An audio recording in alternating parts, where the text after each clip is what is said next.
काल नरेंद्र आपण बोलता बोलता एक मुद्दा आपला असा चालला होता की भारतातली शिक्षकांची परंपरा आणि भारतामध्ये किती चांगल्या प्रकारचे शिक्षक असतात. ते काल तू सांगताना मला एक गोष्ट आठवली एका भारतीय शिक्षकाची आणि ती सांगण्यासारखी आहे. साधारण 1930 सालातली गोष्ट आहे की त्यावेळी भारतातून सुब्रमण्यम चंद्रशेखर हे आता त्यांचं नाव सगळ्यांना माहिती आहे की फार मोठे फिजिक्सचे शास्त्रज्ञ, फिजिक्स विशेष करून ऍस्ट्रोफिजिक्स या विषयामध्ये प्रचंड कार्य गेल्या शतकामध्ये ज्यांनी केलं. सुब्रमण्यम चंद्रशेखर पुढे केम्ब्रिजला जाऊन शिकले आणि केम्ब्रिजला शिकल्यानंतर तेव्हाच त्यांनी इतकं फार मोठं काम केले. एनरिको फर्मीनी त्यांना बोलावून घेतलं की तुम्ही इथे शिकवा आणि तुम्ही फिजिक्स शिकवा, थिअरिटिकल फिजिक्स शिकवा. ऍस्ट्रोफिजिक्स मध्ये त्यांची दादागिरी तर होतीच. तर ते शिकवताना गोष्ट सांगण्याची अशी आहे की 1957 साली ते जो वर्ग घेत होते शिकागोला, तर शिकागो हे विस्कॉन्सिनच्या ते जिथे राहत होते तिथून 150 किलोमीटरवर आहे. तर 150 किलोमीटर गाडी चालवत, ऊन असो, पाऊस असो, बर्फ असो, स्नो मध्ये सुद्धा 150 किलोमीटर गाडी चालवून ते दोन मुलांचा वर्ग होता. दोघंही चायनीज मुलं होती. त्या 2 मुलांसाठी 57 साली त्यांनी वर्षभर तो वर्ग चालवला आणि त्यांना अनेकदा त्यांची बायको ललिता त्यांना म्हणायची की 2 मुलांसाठी तू 150 किलोमीटर गाडीने जातोस, एवढं काय विशेष आहे. तर ते त्यांच्या अनेक मित्रांना सुद्धा ते म्हणाले की ही 2 मुलं फार हुशार आहेत आणि ह्यांचं नुकसान होऊ नये त्यापायी मी बर्फ असो, पाऊस असो, ऊन असो, उन्हातानातून सुद्धा मी जाणार आणि त्यांना शिकवणार. एकही वर्ग न बुडवता संपूर्ण वर्षभर त्यांनी या 2 मुलांना शिकवलं. 1957 सालचं नोबेल पारितोषिक या दोन्ही चायनीज मुलांना मिळालं. तेव्हा त्यांना पीएचडी मिळालेली होती. गंमत अशी की प्रोफेसरला नोबेल पारितोषिक नाही आहे, पण वर्गातल्या सगळ्या मुलांना नोबेल पारितोषिक. पुढे 83 साली स्वतः सुब्रमण्यम चंद्रशेखर यांना 83 साली नोबेल पारितोषिक मिळालं. अर्थातच ते चंद्रशेखर लिमिट आणि या ब्लॅक होल्स, व्हाईट ड्वार्फ्स वगैरेच्या संदर्भातलं जे त्यांचं सगळं काम होतं ते अखेर शास्त्रज्ञांना जगातल्या मान्य करावं लागलं. पण हा असा जगातला एकच वर्ग मानला जातो की जिथे शिक्षक आणि विद्यार्थी सगळ्यांना नोबेल पारितोषिक आहे. फार मोठी गोष्ट आहे. आणि आज सुब्रमण्यम चंद्रशेखर यांचं महत्व त्यानंतर आपल्या काळातल्या खूप मोठ्या शास्त्रज्ञांनी त्यांच्याबद्दल बोलून दाखवलं. कार्ल सेगननी त्यांच्याबद्दल फार मोठे गौरवोद्गार काढले आहे. पण या सगळ्याची आठवण मला अशासाठी आली की आपल्याकडे आपण कालच म्हटलं की मुलांवर जीव ओवाळून टाकणारे, अत्यंत तळमळीने मुलांना शिकवणारे, ही जी विद्यार्थ्यांविषयीची तळमळ आहे ही भारतीय शिक्षकांमध्ये आता आपल्याला सध्याच्या भारतीय शिक्षण पद्धतीचा तेवढा अनुभव नाही, पण एकेकाळी आपला देश यासाठी प्रसिद्ध होतो. आणि आज सुद्धा त्यामुळे काल जे तू त्या डॉक्टरांचं उदाहरण दिलंस की एका कुठल्या तरी पॅलेस्टिनी डॉक्टरला मेडिसिन त्यांनी शिकावं आणि त्याच्यामध्ये तो एक मोठा डॉक्टर व्हावा म्हणून तळमळीने त्याला शिकवणारे 2 इंडियन डॉक्टर्स. हे म्हणजे मला असं वाटतं की आपल्या मंडळींनी ठिकठिकाणी जगामध्ये जाऊन असा स्वतःचा ठसा उमटवलेला आहे. याच्यामध्ये कालच्या त्या प्रसंगावरून मला ते सगळं आठवलं. बरोबर आहे. बरेच मुद्दे येतात यात. एक तर गुरु परंपरा ही आपल्याकडे फार मोठी मानली गेलेली आहे. म्हणजे शिक्षकाचं एक आदराचं स्थान आपल्या कुठेतरी रक्तात आणि आपल्या संस्कृतीमध्ये आहे की जी फार महत्वाची गोष्ट आहे. त्यातली महत्वाची गोष्ट अशी की बालमन आणि तरुण मन ही संस्कारक्षम असतात. देशाचं भवितव्य घडवणारी ही मनं असतात. त्यामुळे त्या मनांचं संगोपन कोण करतंय हा प्रश्न नुसतं आदर आणि परंपरेच्या पलीकडे जाऊन राष्ट्राचं भविष्यासाठी हा प्रश्न फार महत्वाचा असतो. आणि यामुळं शिक्षक या पेशाला अतिशय मान्यता मिळावी, त्यांचं जीवनक्रम सुसह्य व्हावा आणि अत्यंत ज्ञानी लोकांना देखील हा पेशा स्वीकारायला प्रॅक्टिकली देखील त्यात आनंद वाटावा असं वातावरण निर्माण होणं ही देशाची गरज आहे. हा नुसता आदराचा परंपरेचा भाग नाहीये. तर जसं सुब्रमण्यम चंद्रशेखरचं उदाहरण तू सांगितलंस, रिचर्ड फाइनमन अतिशय मोठा सायंटिस्ट, माझ्या अत्यंत आवडीचे व्यक्तिमत्व. त्याच्या चरित्रामध्ये असा प्रसंग आहे की त्याला नोबेल पारितोषिक मिळाल्यानंतर अमेरिकन शिक्षण खातं जे आहे त्यांनी रिचर्ड फाइनमनला रिक्वेस्ट केली की शालेय जी शास्त्राची पुस्तकं आहेत आणि गणिताची पुस्तकं आहेत, विशेष करून भौतिकशास्त्राची, तर ती छापण्यापूर्वी त्या करिक्युलमला मान्यता मिळण्यासाठी ती सगळी पुस्तकं तुम्ही वाचा. विचार करण्याचा प्रश्न आहे, या माणसाने अमेरिकेला दुसरं महायुद्ध जिंकून दिलं. अणुबॉम्बच्या निर्मितीमध्ये रिचर्ड फाइनमनचा वाटा होता आणि या माणसाला नोबेल पारितोषिक मिळालं होतं. आणि इतकं सगळं केल्यानंतर या माणसाने ज्ञानदान हे काम पवित्र आहे या एका कर्मयोगाच्या भूमिकेतून शालेय पुस्तकं तपासण्याचं कबूल केलं आणि पुढे 1 महिनाभर त्याचं हे कार्य चालू होतं. आणि ते प्रसंग खूप मजेशीर आहेत की त्यात वेगळी विधानं दिसली की तो ते आरडाओरडा करायचा आणि त्याच्या बायकोला सवय झाली होती की तो वरतून ओरडला याचा अर्थ पुस्तकात फार काहीतरी मूर्खासारखं लिहिलेलं आहे. पण त्यांनी आपला 1 महिना खर्च करून इतक्या पातळीला पोचल्यानंतर देखील शालेय पुस्तकांचं वाचन करण्यामध्ये त्यांनी स्वतःला कुठे कमी केलं नाही. यातून भारतात जो बोध घ्यायचा मला जो असा वाटतो तो असा आहे की एका वेळी नालंदा, तक्षशिला, बनारस हिंदू युनिव्हर्सिटी ही भारताची अत्यंत मानदंड असलेली उच्च अशी विद्यालय होती. आता काही महिन्यांपूर्वी जेव्हा मी हार्वर्ड आणि MITला जाऊन पाहिलं, तुलनेनं खूप नवीन आहेत ती, पण तिथली ग्रंथसंपदा, त्यांची काळजी, तिथली शिस्त ही सगळी इतक्या प्रकारे पाळली जाते की आज जगातल्या अव्वल दर्जाची विद्यालय हा त्यांना दर्जा मिळालेला आहे. हा दर्जा एकेकाळी आपल्याला होता, परंतु काही दुरवस्थेमुळे, परकीय आक्रमणामुळे आणि एकंदरीत देशांतर्गत शिक्षण आणि गुरु परंपरा याला म्हणावं तेवढं समाजाकडून मान्यता किंवा आदराचं स्थान न दिलं गेल्यामुळं या पेशाची आणि अशा महाविद्यालयांची थोडी दुरवस्था होती. तर ही परिस्थिती बदलणं आवश्यक आहे, कारण आपला देश या एका परंपरेमध्ये जगाच्या बऱ्याच अनेक वर्ष आधी खूप पुढे होता. प्रश्नच नाही. आणि हे सगळं म्हणजे इतकं इंटरेस्टिंग आहे. आणि आपल्याकडे सुद्धा चंद्रशेखर हे काही एकमेव आपल्याकडे असे सायंटिस्ट नाही आहेत. अशी उदाहरणं आपल्याकडे खूप आहेत आणि अशाही अनेकांची उदाहरणं आपल्याकडे आहेत की ज्यांनी प्रचंड काम केलेलं आहे, प्रचंड मोठं काम केलेलं आहे, परंतु त्यांना त्यांच्या हयातीमध्ये म्हणा किंवा आज त्यांच्या हयातीनंतर सुद्धा त्यांना त्या मानाने मान्यता मिळालेली नाही, तेवढं रेकग्निशन मिळालेलं नाही. अशीही मंडळी बरीच आहे. आणि दुर्दैवाने त्या गोष्टीमध्ये मला असं वाटतं अनेक गोष्टी त्याला कारणीभूत असू शकतील, पण इतक्या सगळ्या अत्यंत प्रतिकूल अशा वातावरणातून जाऊन सुद्धा आपली मंडळी जगामध्ये अनेक ठिकाणी जाऊन चमकतात. हे फार मोठं मला याचं फार कौतुक वाटतं, अभिमान वाटतो.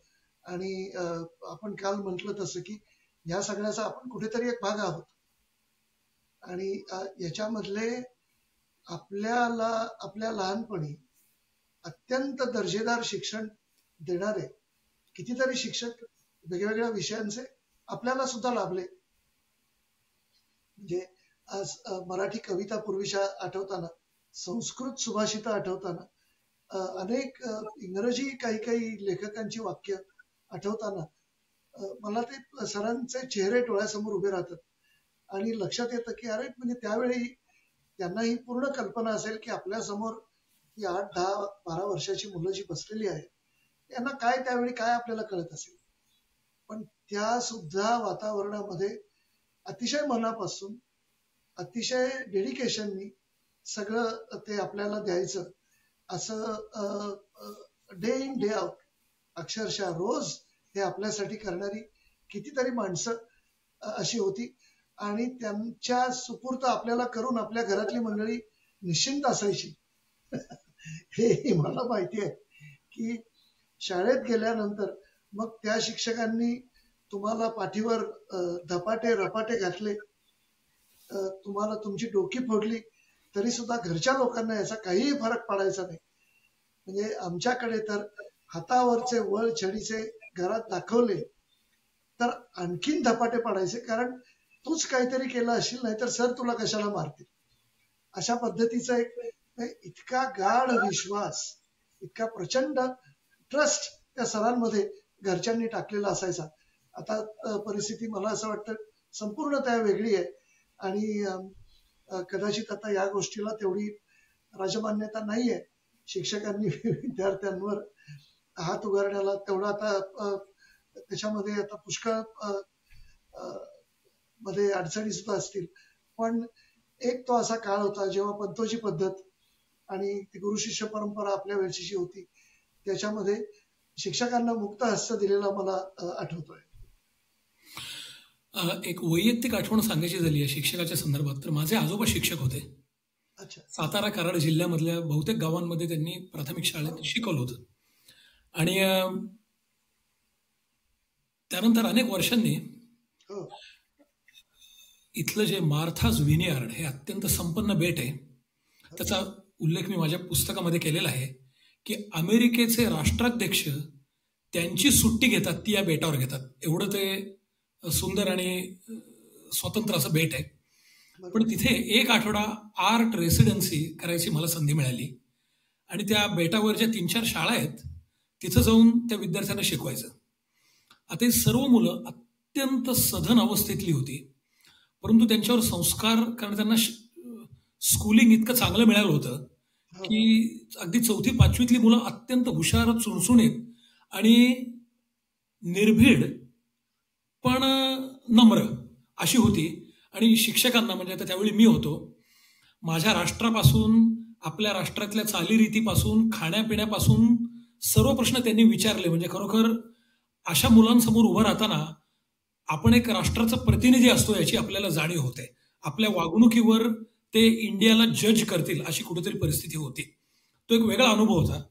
पण हे सगळं शिकवून झाल्यानंतर एक आठवड्याच्या शेवटी 4ही शाळांची एकत्र मीटिंग होते आणि त्यात मला असं विचारलं की तुम्ही एक आठवडा गेस्ट म्हणून इथं आलात, तुम्ही आमच्या सर्व शाळांमध्ये शिकवलं, तर तुम्हाला यावर काही कॉमेंट करायच्यात का?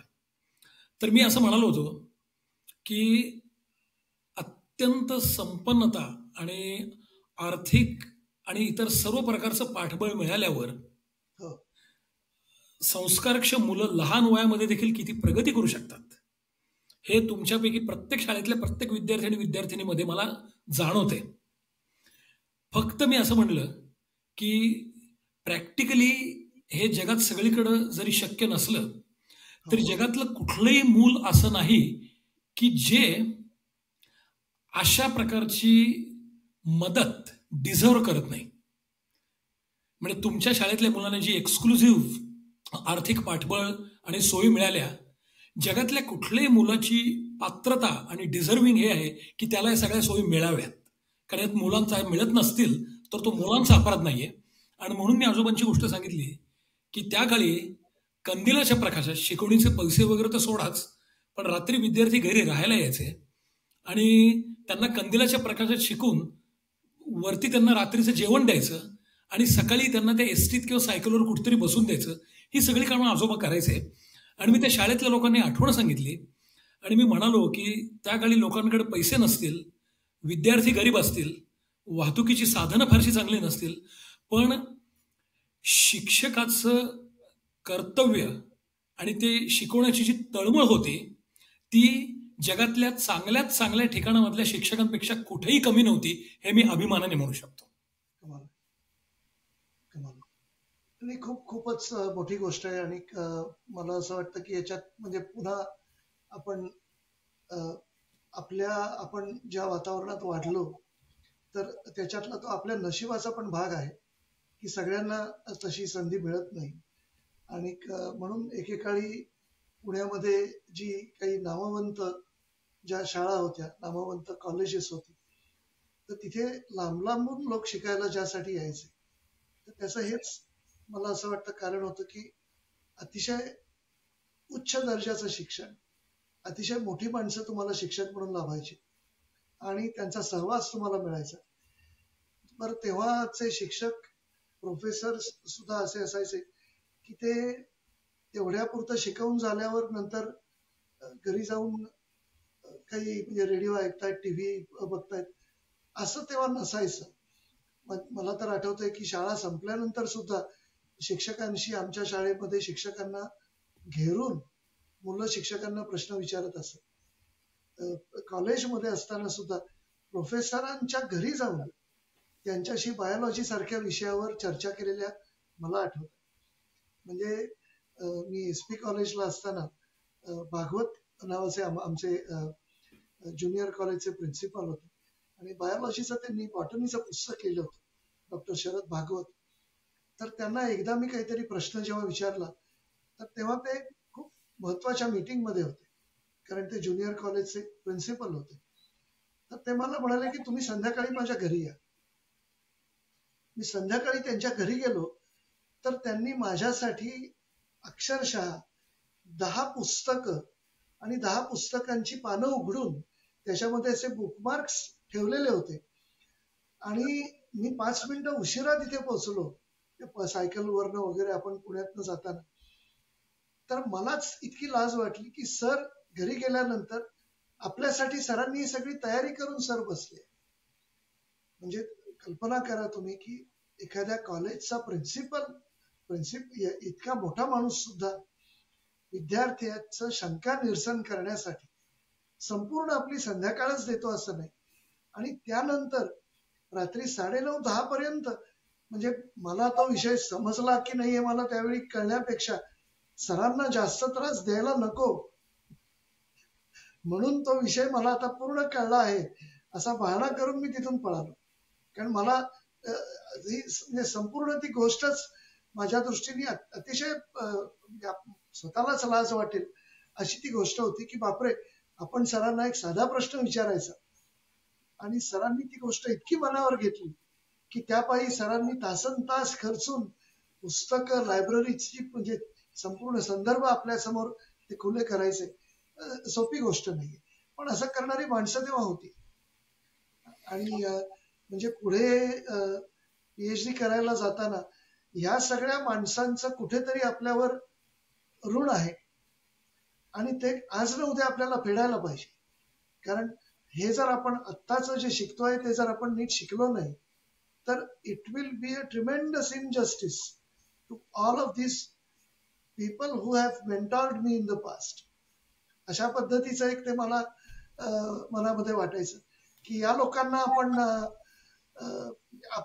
I cannot fail this people. या शिक्षकांना आपण त्यांचा अपमान, त्यांचा अवमान आपण करू शकत.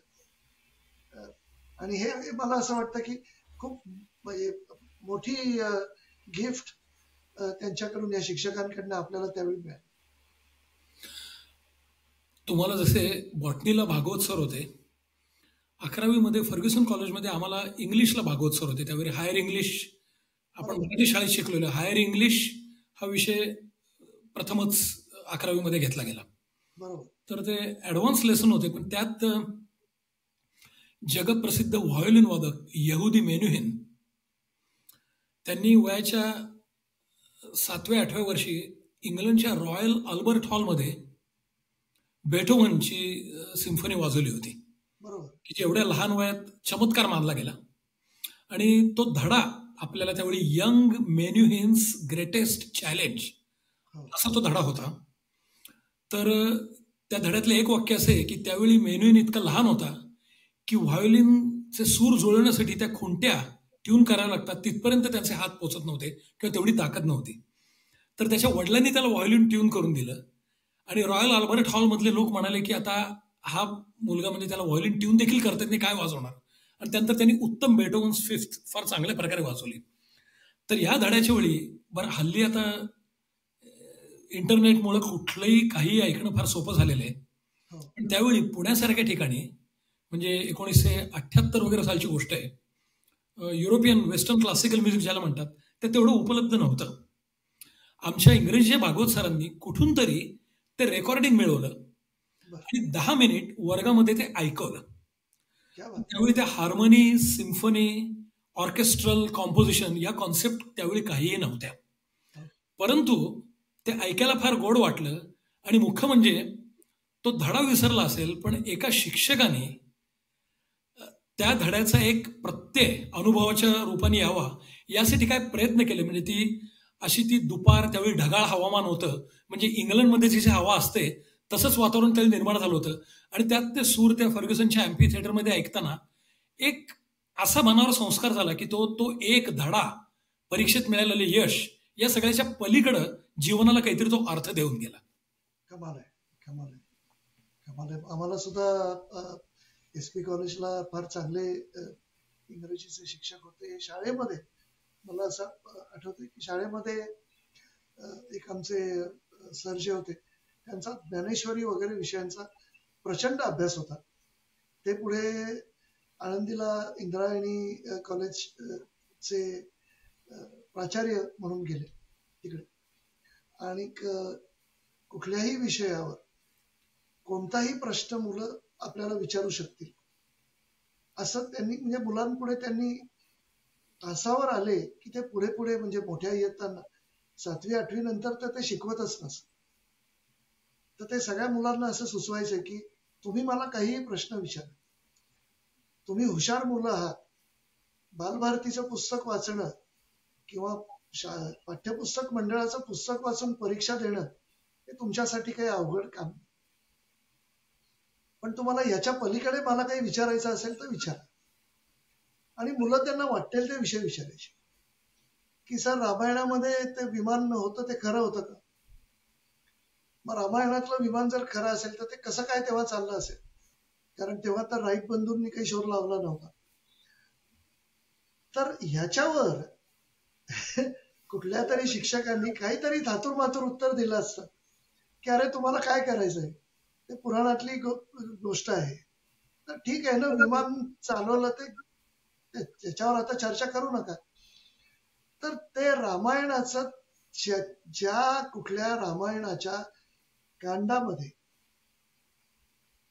तो उल्लेख आहे विमानाचा, ते कांड, ते किष्किंधा कांड होतं का उत्तर कांड होतं आता मला आठवत नाही, पण ते प्रत्यक्ष वर्गात ते घेऊन आले आणि त्यांनी ते सगळे परिच्छेद आम्हाला वाचून दाखवले.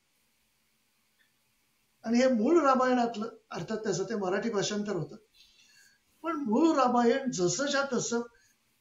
तेव्हा त्यावेळी मला ही पहिल्यांदा जाणीव झाली की हे सगळं ऐकून नये, कुणीतरी हे लिहून ठेवलेलं आहे.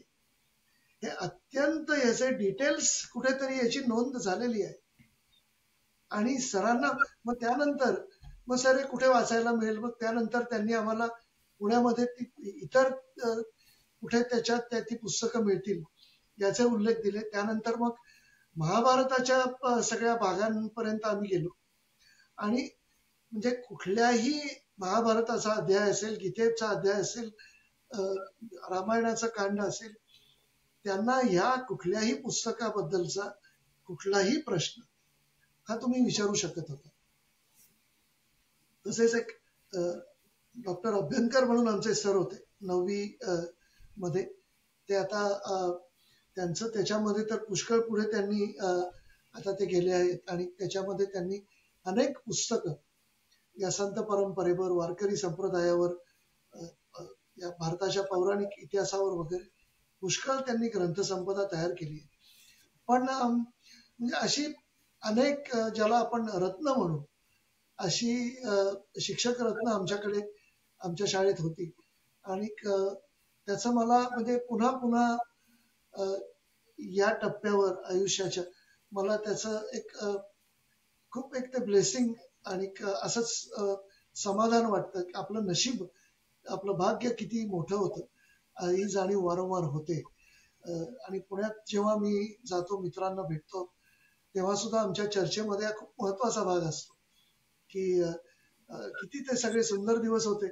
त्याच्यामध्ये बाकी सगळं जे खेळणं वगैरे आहे ते तर आहेच, पण शाळेचा अभ्यासाचा सुद्धा जो काळ होता तो सुद्धा फार छान होता. हो, आता थातूर मातूर बोलण्यावरून आता विषय मी थोडा हलक्या फुलक्या पातळीवर नेतो. कुठलेही प्रश्न विचारा किंवा कुठलीही चर्चा करा, यात जो एक मोकळेपणा होता, त्यातून काही गमतीदार प्रसंग आमच्या शाळेत घडलेले आहेत. उदाहरणार्थ, आम्ही 10वीत होतो आणि परीक्षा 4 महिन्यांवर आली होती. म्हणजे आता सगळेच जण शाळा सोडून जाणार, सगळे आता मुलं तशी मोठी झाली होती. त्यामुळं शिक्षकांची भीती तेवढी नव्हती, एक मैत्रीचे संबंध प्रस्थापित झाले होते. त्यातच आता शेवटचे 4 महिने उरलेत, तर शाळेची एक सहल काढू, शाळेची म्हणजे वर्गाची, अशी कल्पना निघाली. मग नेहमीप्रमाणे कुठं जायचं, कारण त्यावर एकमत होईना. बरं, त्यावेळेचे दिवस म्हणजे फार लांब प्रवास करण्यासारखे नव्हते, वाहतुकीची साधनं नव्हती, पैसे तेवढे कोणाकडे नसायचे त्यावेळी. त्यामुळं लोणावळा खंडाळा या पलीकडे फारशी मजल कोणाची गेली नाही. पण अशी बरीच चर्चा चालू होती, त्यावर एकमत होत नव्हतं.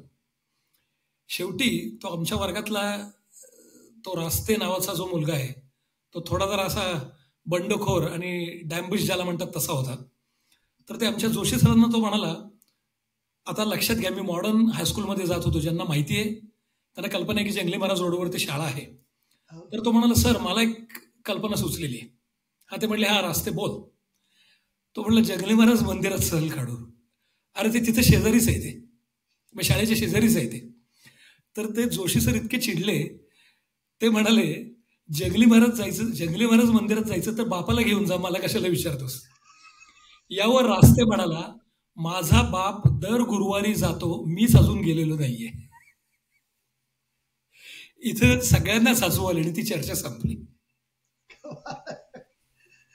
आमच्याकडे चावटपणा हा प्रत्येक शाळेमध्ये असतोच. आमच्या इकडे तो होता. एक चावटपणाचा एक शेवटचा किस्सा आजच्या पुरता सांगतो आणि मग आपण आजच्या पुरतं थांबूया. मी बालवीर म्हणून आपल्याकडे एक संघटना असायची, स्काउट.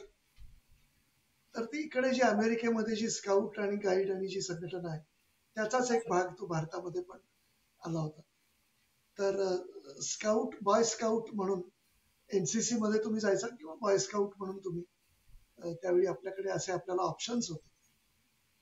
तर मी बॉय स्काउट साधारण मला वाटतं 6वी 7वी नंतर एक 4 वर्ष मी तिथे होतो त्या संघटनेने. तर त्यांच्यातर्फे आम्ही पुण्याजवळ तळजाईची जी टेकडी आहे पर्वतीच्या मागे, तर तिकडे वृक्षारोपण करायचं. तेव्हा त्या टेकडीवर फारशी काही झाडं नव्हती, बऱ्यापैकी उजाड अशी ती टेकडी होती. आणि तेव्हा म्हणजे मला वाटतं तेवढी त्याची व्यवस्था नीट ठेवली गेलेली नसेल. पण कोणीतरी ते असं ठरवलं काही सार्वजनिक संस्थांनी की स्काउटच्या मुलांना बोलवायचं आणि स्काउटच्या मुलांकडून सगळ्या शाळांमधल्या बोलून तिथे वृक्षारोपण करून घ्यायचं. प्रत्येक स्काउटच्या मुलांनी जर एक जरी झाड लावलं तरी एका शनिवार रविवार मध्ये 1000 झाडं तरी पुण्यामध्ये त्या तळजाईच्या टेकडीवर लावली जाते. तर त्याच्यासाठी त्यांनी त्या वेळच्या तत्कालीन म्हणजे महाराष्ट्राच्या राज्यपालांना बोलवलं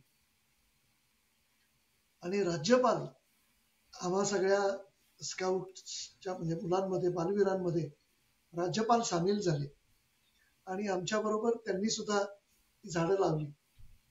तर त्यामध्ये आता मी त्या मुलांची नावं पण सांगत नाही आणि राज्यपालांचं नाव पण सांगत नाही, परंतु राज्यपालांनी ते झाड लावताना माझ्या एका मित्रांनी इतर मित्रांना असं सुचवलं की आपण या राज्यपालांना ते झाड लावताना मागून जर चिमटा काढला तर कोणी चिमटा काढला हे त्यांना कळणार नाही.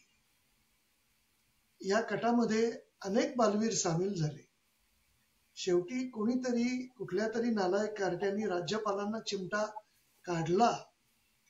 त्या बिचारांनी तो सहन केला, कारण मुलांना कोण ओरडणार, लहान 5वीतली मुलं 6वीतली मुलं, मुलांना काय बोलणार. ते बिचारे काही न बोलता पुन्हा आपल्या गाडीत जाऊन बसले. मला असं वाटतं की आत्ता पाहिजे तर आपण इथे थांबूयात आणि ठीक नंतर पुन्हा आपल्या गप्पा कंटिन्यू करू. जरूर. ठीक आहे. अच्छा.